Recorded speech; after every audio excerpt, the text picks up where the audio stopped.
Hey everybody, you know what I love about what I'm about to show you? It's a newscast broadcasting about the arrival of the Rock-afire Explosion at the Volo Auto Museum. And it's grown-ups, it's adults who are excited about it. Not children, it's grown-ups. Which says to me that, you know, grown-ups still love the Rock-afire Explosion. It's not just a kids thing, just because a lot of kids have come along and said they love it too. So we're still reaching our audience, our intended audience of adults who love the parodies and the jokes and the beautiful music that the Rock-afire Explosion play, and also the entertainment phenomenon of the Rock-afire Explosion. So all of that is coming to Volo Museum, and the local news station broadcast it.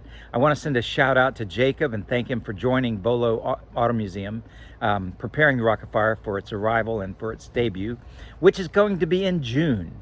So enjoy this newscast if you haven't already seen it, and then go enjoy the Rock-afire Explosion at Volo Auto Museum in June.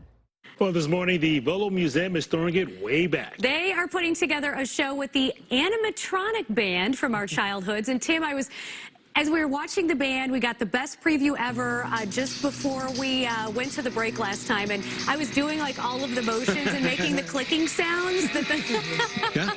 Yeah. It's about 90% of it is working. It's a work in progress here, but it'll be ready on June 1st. You hear them fired up behind me. Now, you think of 80s, 90s bands. You think of Bon Jovi, maybe Van Halen, Metallica. But this band is the band that rocked us when we went to Showbiz Pizza Place back in the 80s and 90s. I would say more people have seen this band up close and personal than maybe any other band that we've ever seen. So it brings back a lot of nostalgia. Here to tell us about it again is Brian, who's the director of the museum here. Thanks for joining us, Brian. Appreciate it. Absolutely. Thanks for coming. So again, the thing that surprises you the most about this is, I think of people my age, obviously we have this nostalgic pull to this, but it's younger kids too. Yeah. Well, everything's digital nowadays, so seeing the different, the movements and them actually coming to life, I don't know if that's the attraction or what it is, but yeah, the younger generation, 15 years old, younger, absolutely loves it. Are you prepared for the throngs of people that'll be coming out here June 1st with their lighters? Oh, we're hoping for it. We got a lot of work to do between now and then, but I'm excited for it. It's an honor, really, to have the show here. It's one of two publicly on display, and it's going to be a lot of fun. And you had to work things out with the original creator of this to make sure you could do this, right? Correct. We needed to get a license for it, which it took a little bit of time because we had to figure out the right use for it to justify the license. And we finally figured out how to do it with our concert in the park. Attract people where they can sit, they can have a snack, have a drink. We serve alcohol here too, so they can have an adult beverage and watch the band and get their lighters or their cell phones flying in the air.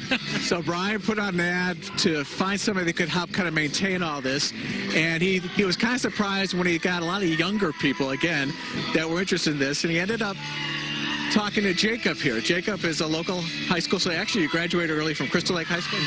Yes, I did. So what drew you into this job?